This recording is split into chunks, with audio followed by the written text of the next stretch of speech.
What's up? Welcome here to Where in the Sports World. I'm Travis Eldridge. This is the show where we catch up with U.S. players and coaches whose sport has taken them overseas. On this episode, we're catching up with former Michigan State Spartan, former NBA player Matt Costello. Costello, part of the Spartans team that went to the Final Four in 2015 under head coach Tom Izzo. Following his four-year Michigan State career, went undrafted but earned his way to the NBA, making his NBA debut with the San Antonio Spurs during the 2017-18 season, eventually playing in 4 games.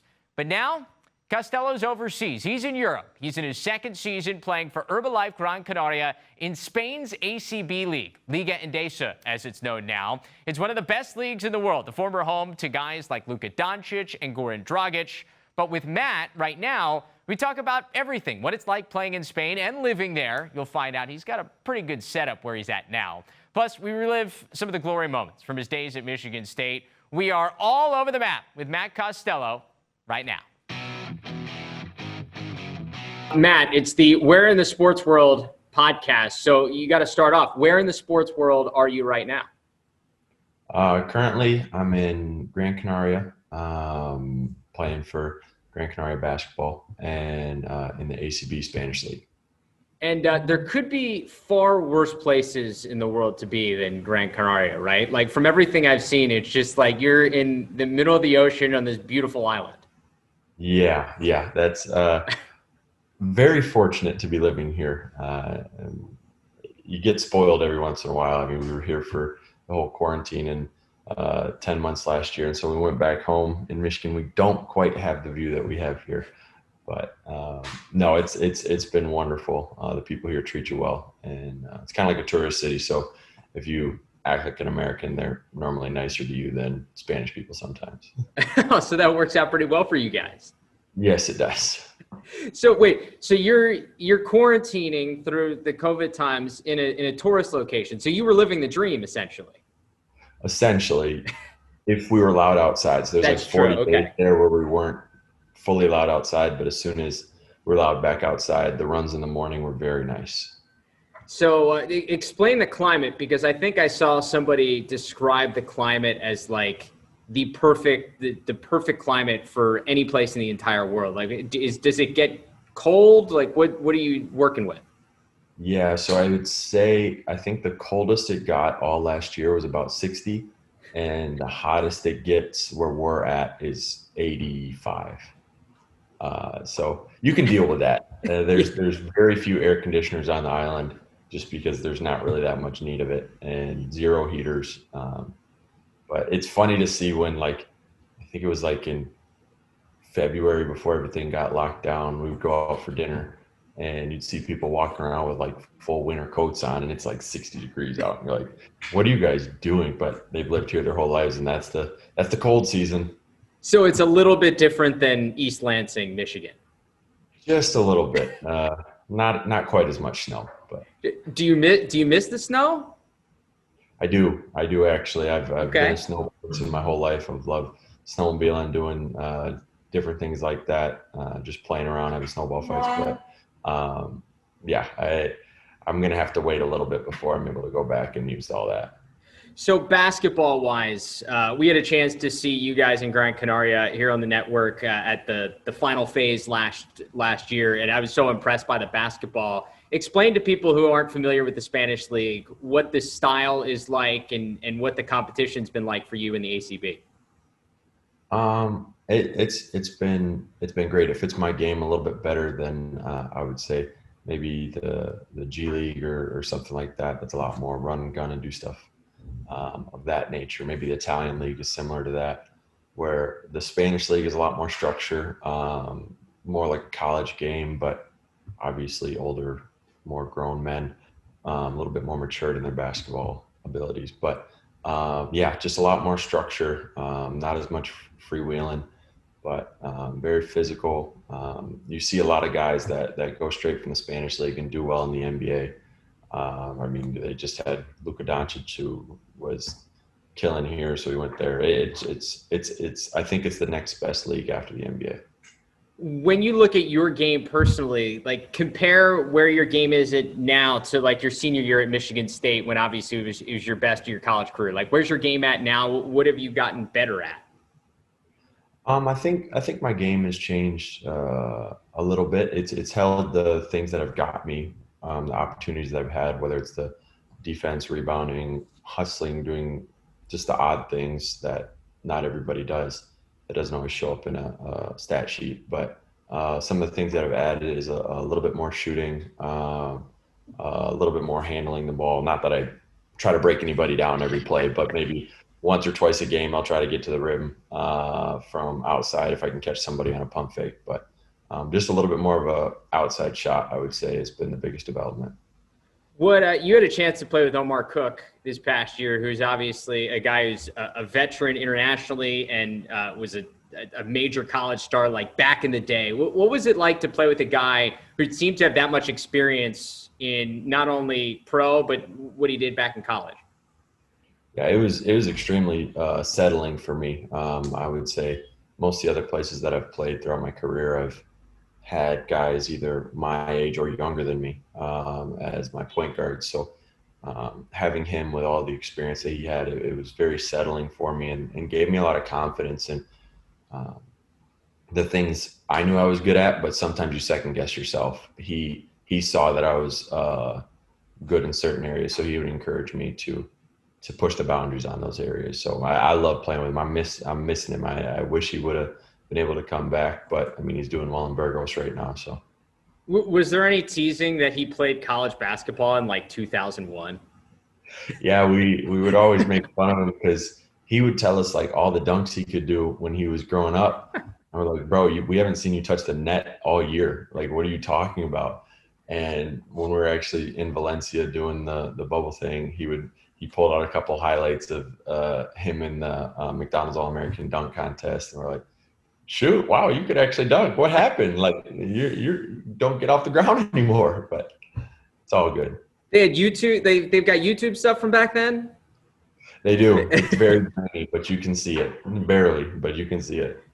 So let's take you back to when people probably first started to notice you at Michigan State. You're Mr. Basketball in the state of Michigan, and you've got, I mean, I guess two choices in Michigan, Michigan State. Like, what's your recruiting process like? Do you have to choose one of those schools if you're like that guy in Michigan, or did you have other options? I actually had a couple different options. It was a weird time in my life. I mean, I think eighth, ninth grade, I was just hoping to go to, I don't know if you know Michigan very well, but Saginaw Valley State University, which is the local D2 college where I was at. And when other schools started calling, like, it was like, whoa, what's going on? And so it was a lot of catching up that I had to do as far as learning about schools and stuff like that. But had Michigan State, Ohio State was another big player, and Butler was probably the top four at the end of it. But end of the day, I ended up choosing Michigan State and really enjoyed my time there. So give me your best recruiting story. It doesn't have to be Michigan State. It can be anybody. Like, what's the best story that you tell people about the recruiting process?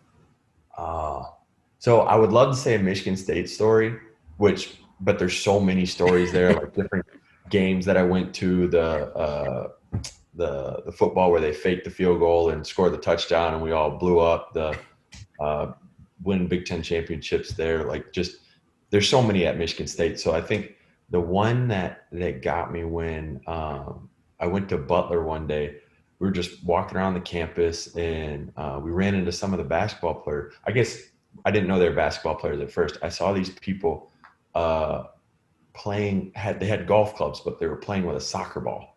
And they had like different goals around the campus, and like, what are those people doing? And then the coach was like, no, those are our players. That's what they like to do in their off time. And I was like, this is what college is like? Like, you walk around and with golf clubs and hit soccer balls? Like, what is going on? But it was, I know it's weird, but to me, that was like, wow, I can actually do what I want in college. Like, that was the first eye-opening experience I had as a 10th grader in high school. Yeah, that sounds like a pretty good college experience to me. You get to play golf around campus with a soccer ball. Just, nice way to pass the time. Who was the best sweet talker, like college coach? I mean, Izzo's got to be a pretty good sweet talker. Like, who's the best one when he gets you on the phone? To me, it was actually John Beeline. He was okay. He was a really like as far as trying to set up what he could do for me and like to make my career better. And just different things, different ways that he approached it, different things he talked about. Coach Iz wasn't necessarily a sweet talker to me. He was very straightforward with me, and I really appreciated that. That just what his expectations were for me and kind of the atmosphere that he set at Michigan State, which kind of helped me go there. But yeah, John Beilein was sweet talker, man. He gets you on the phone, and it's like you're not hanging up for a while, right? Yeah, yeah. And I saw him at Summer League, like I think it was, well, we didn't play this year, but the year before. And I was like, hey, how you doing? Yeah, talking to him. And I think he was coaching for the Cavs at this point. So he was just down there watching. I don't think he was actually coaching Summer League. Just catching up. He's like, oh, I wish you could have came. And I was like, yeah, it would have been fun, but sorry we had to beat up on you for 4 years. But it was good talking to him and catching up. How surreal of a moment that is that? Because like you're 9th, 10th, 11th grade, and you're just like trying to prove yourself as a basketball player, and you've got Izzo and Beilein, some of the biggest names in the sport, like blowing up your cell phone. Like what is that like? At the time, I didn't really realize what it was. I was just like, okay, I didn't believe that this stuff was real because like, or the magnitude of it. Because like I said, my mentality was just trying to make it to a D2 college, get school for free. Like that, That's what I was really trying to do. So anything past that was just like, this is awesome. But I had to say, my dad kind of kept me humble, kept my mind where it needed to be. Like if I started talking too much, make sure I wasn't doing anything. Like he would set me straight. So I don't think it really hit me until like I was in college looking back. I'm like, wow, that didn't really happen to that many people. There's just a few, but anyways, yeah. Yeah, it's cool, man. I mean, that's like one of those things that everybody dreams about, and you have a chance to kind of live it. Mm-hmm. Yeah, it was fun. When you get to Michigan State, obviously you kind of worked your way in. Like you had I think, kind of prototypical get there as a freshman, start to kind of find your way, and then work your way till senior year where you're a marquee contributor. When did you feel when you were first like comfortable in the college game? Like what was that moment? It was honestly my senior year. I had fought through some injuries my junior year. And I think I had an opportunity to feel comfortable there, but it just never really clicked. I was playing a lot of minutes, but just coming off the bench, trying to prove myself again, become more of a pillar for the team. But my senior year, we were out in California doing like one of those, it wasn't a preseason tournament, but it was your non-conference tournament thing. And we were just out there playing, and I actually played terrible out there. But when coach kept me in while I was playing terrible, I was like, I can kind of do what I want. And then I felt comfortable out there. I didn't feel as much pressure to have to be perfect, and that helped my game. What is it like to play for Tom Izzo? Stressful, but it's a lot of fun because you win a lot. It's a lot of hours. It's a lot of expectation from fans to coaching staff. The team, though, I mean, we came in every year. We said, hey, our goal is to win a national championship and a Big Ten championship. And at Michigan State, that's the expectation. But that's why you go there, is because you want to do those things. And so I think the stress comes from a bunch of different areas, but the end goal, it makes you into a better person. It makes you, even if you don't continue in basketball, you have a lot of tools that you can use in everyday life. So I'm thankful for the opportunity. You mentioned stressful. What's the maddest you ever saw him at you? Oh, there was a lot of them. I did a lot of dumb stuff. Oh yeah. There was one, I missed like 4 layups in the first half or something, and something bad, like got offensive rebounded on me. We come in, it was like a Big Ten game. I think it was Noah Vonleh too. So He was like kicking my butt. He had like 30 that night. And we come in, and I can't remember if it was my junior or senior year, but he came in, got right in my face, and it was like, and like, there's a point where you just kind of like shut it off, and you're just like, all right, when you done? But like, I remember looking at him and like, wow, he is really mad at me right now. This is crazy, and just like not even listening to what he was saying. But it's a little scary. But because that face gets red, and like you can just tell that. I mean, like he just, and in that moment, he's feeling it. Yeah. Oh yeah. He can get after it. The nice thing is he is a relatively short man. And so when he does yell at me, I can stand up and then I'm like, oh, okay, we're good. And then we just keep moving. But he comes across as a guy who also is like he'll be hard on you when you do something wrong, but like is just such a caring person when like in the good moments. Like, do you have a good moment with him?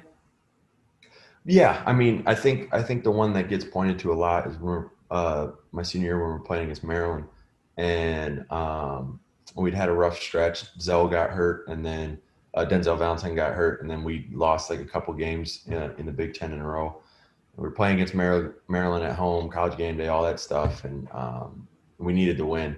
And come down to the end of the game, had made a couple good plays to push it over the edge, and come off and gave him a big old hug, and he didn't get mad at me for it. Like I was a little surprised. I messed his hair up. I did all that stuff, and he was more than happy. He looked like a little kid on Christmas. So he knows how to enjoy the good moments, but he doesn't enjoy them for very long because he gets right back to work. But he takes a good 10, 15 minutes to enjoy it, and it's a good feeling. Well, you guys got a chance to enjoy a trip to the Final Four, and I actually was covering that Elite Eight game in Syracuse your junior year when you guys beat Louisville in overtime. And I was going back through it because I had forgotten some different parts of the end of that game. But the free throws at the end, like what on earth is going through your mind when Louisville's got a couple of free throws and a chance to possibly win the game? You're just clenched all up inside. You got nothing you can do. And I think I may have been fouled. I think I fouled out to give him those free throws. Oh, and so like I'm sitting there like, man, here we go. Like this is about to be rough.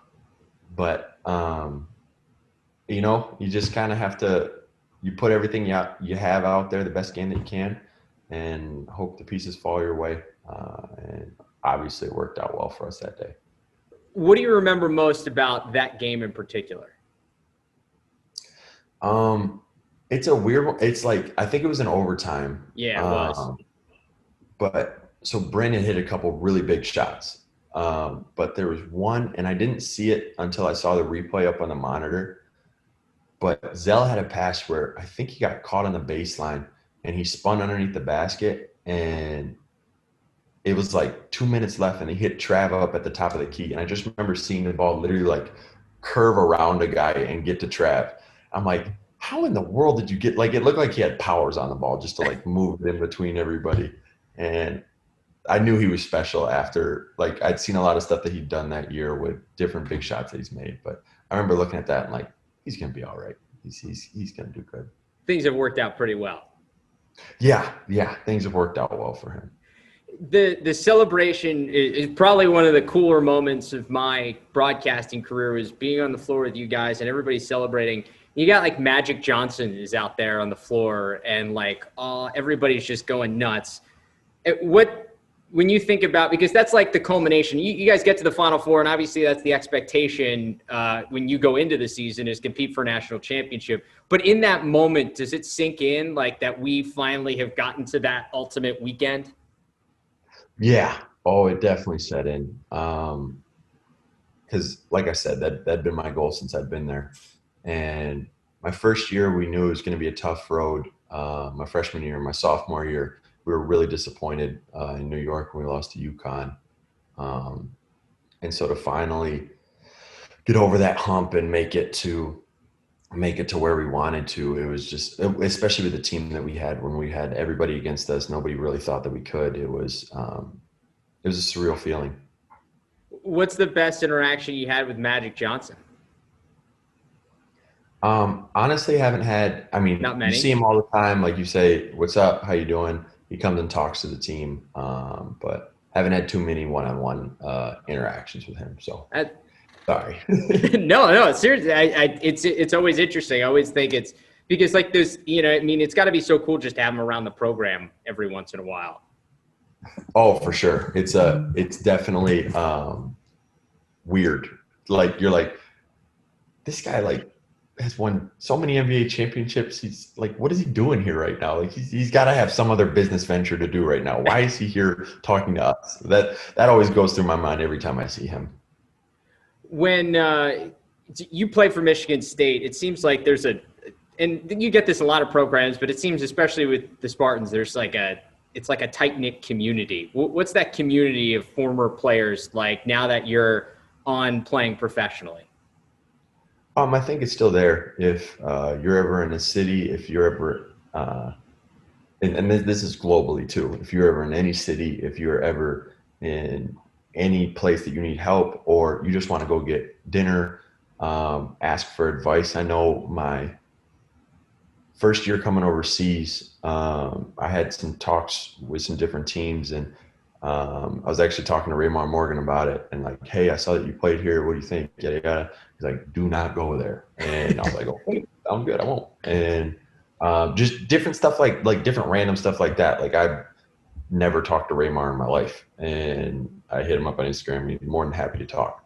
So just different stuff like that. And in the summers, working out, everybody's always welcome back to Michigan State anytime you come through. So I've always appreciated the family aspect, and I think everybody having the consistency of having gone through Coach Iz as a coach kind of brings you together, and you have a common thing to talk about if you lose conversation starters. Yeah, it's a good way to start things. You mentioned like trying to figure out things overseas, and I've talked to a couple of guys now that have had the chance to go over and continue their careers. What's that process like? Because I'm guessing you've got an agent that's kind of trying to get feelers out there to like what teams are interested. Like, what's the process like of trying to pick not only a team, but you're like got to pick leagues and countries and everything else? Yeah, so I do have an agent. He does a pretty good job. Keith Glass, a little plug there, you know. There you go. But he receives information from different teams. Typically, it's the teams that you're playing against at the time, unless you're like MVP of whatever league you're in, then other people reach out. But I have not been that yet.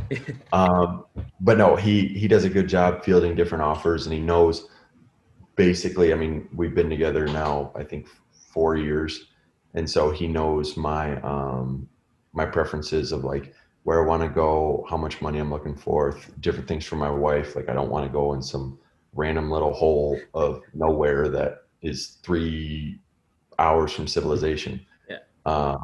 So he'll kind of give me the offers that make sense for me. And so it's like, I mean, obviously Spain's such a good league. Have there been other places that you've weighed? Yeah.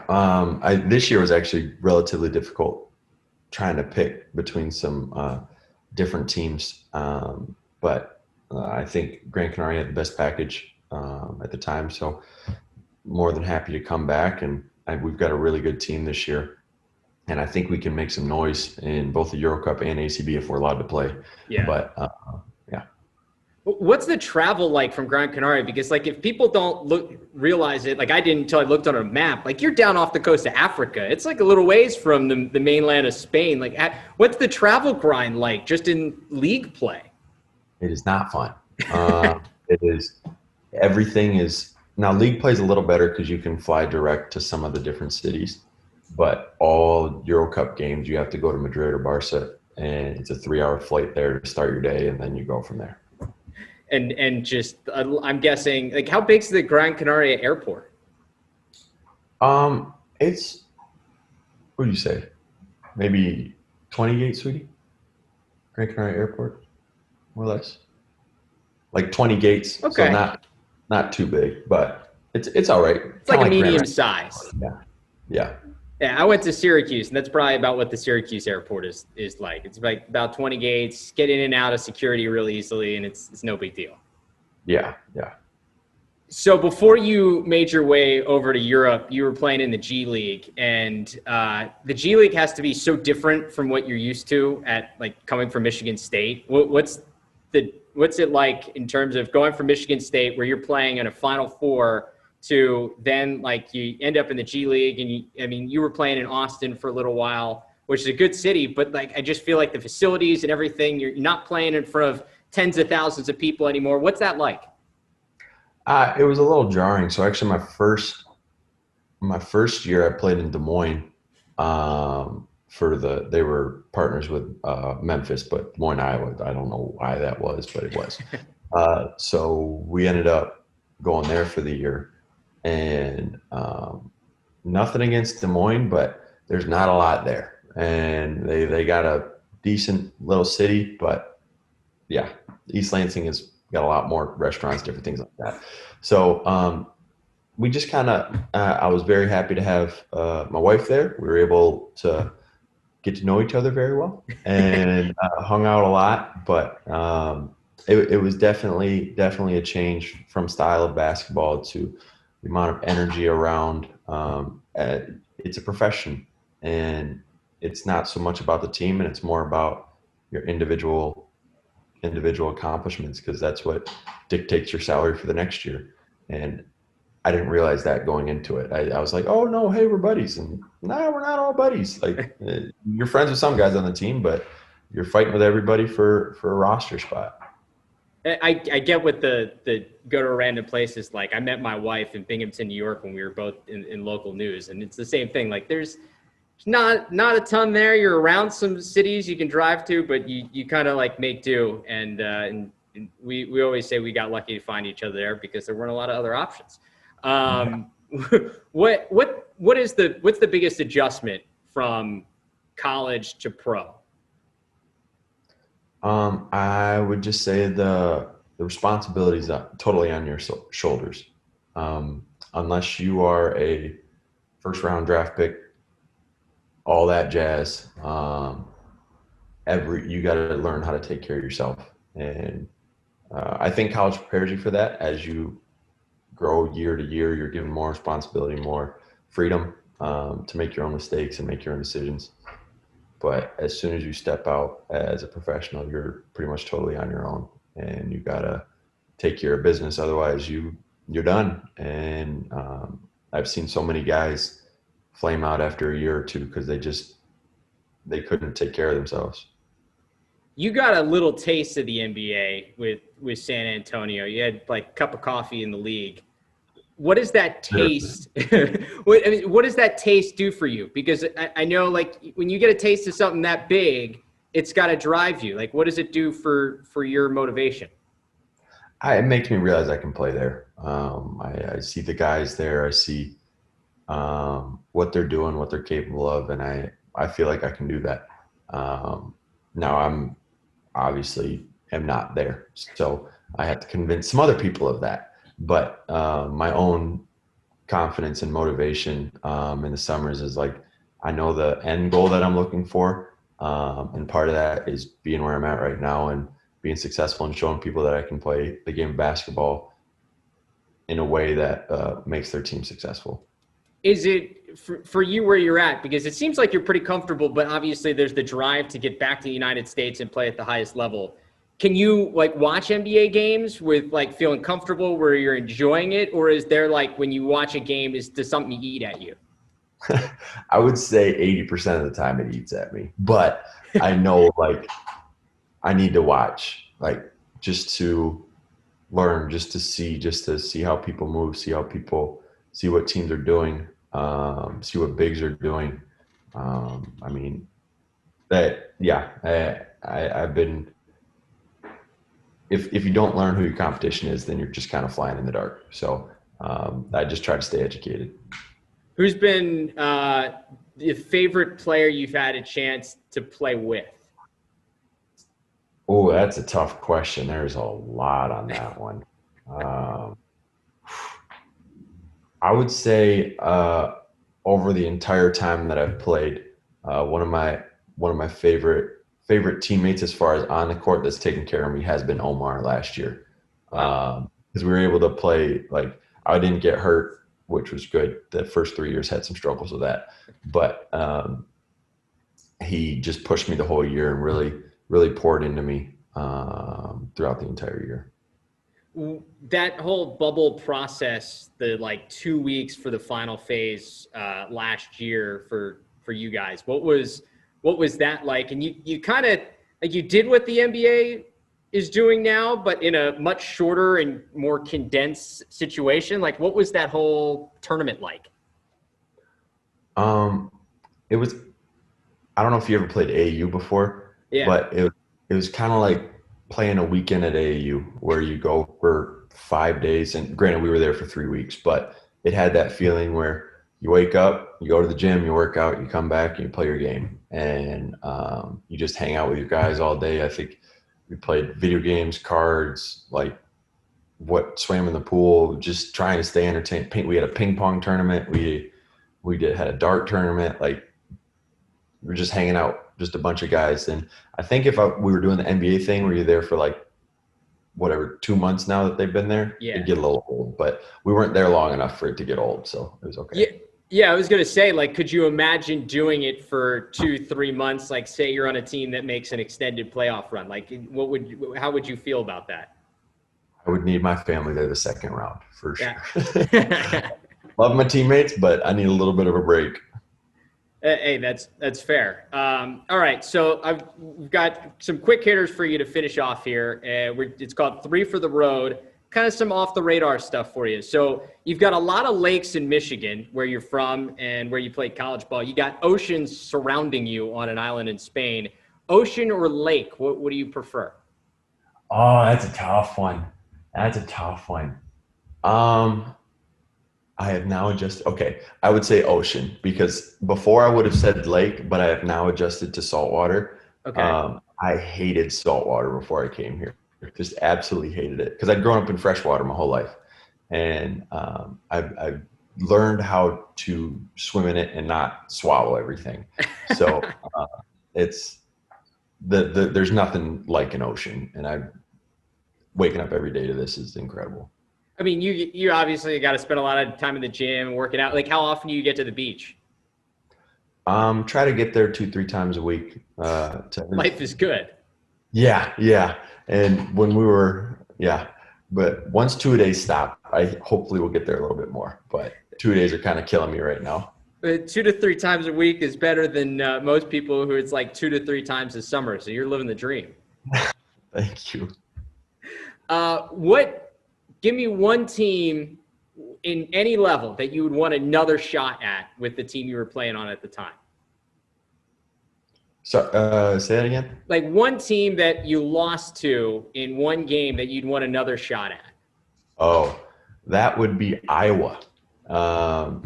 They, like I said, my senior year when we lost those couple of games, we lost to them twice in a span of I think 2 weeks. It was a weird Big Ten schedule where it was just weird. Yeah. And we lost to them twice, and they'd shot the absolute blood out of the ball. I think Peter Jock and Jared Uthoff were just going crazy. And they cost us a Big Ten championship, and that still hurts. So anyways, I would like to play them those 2 times and give it to them. Was that the most frustrating team to play against? Who was the most frustrating team in the Big Ten? That year for us, Iowa was, but especially because our seniors, we had never lost to Iowa before. I think we beat them like 6 or 7 straight times. And for them to come in and beat us twice handily both times, like they gave it to us, was extremely frustrating. But that's a killer. All right, final question. If you were not playing basketball, you would be what? I tell Anna all the time. Sorry, my wife's name is Anna. Yeah. I tell her all the time I'd be the stay-at-home mom, and she would be one working. So I think besides having the baby, after that, I would be the stay-at-home mother. True. Hey man, that's the dream, right? Like hang out and get to be in good shape. Go, life could be good that way. I'd be the trophy wife for sure. It'd be a catch. Matt, we appreciate the time, man. Good luck this season, and hopefully have a chance to catch up with you again sometime down the road. Oh, thank you very much. Thanks for talking.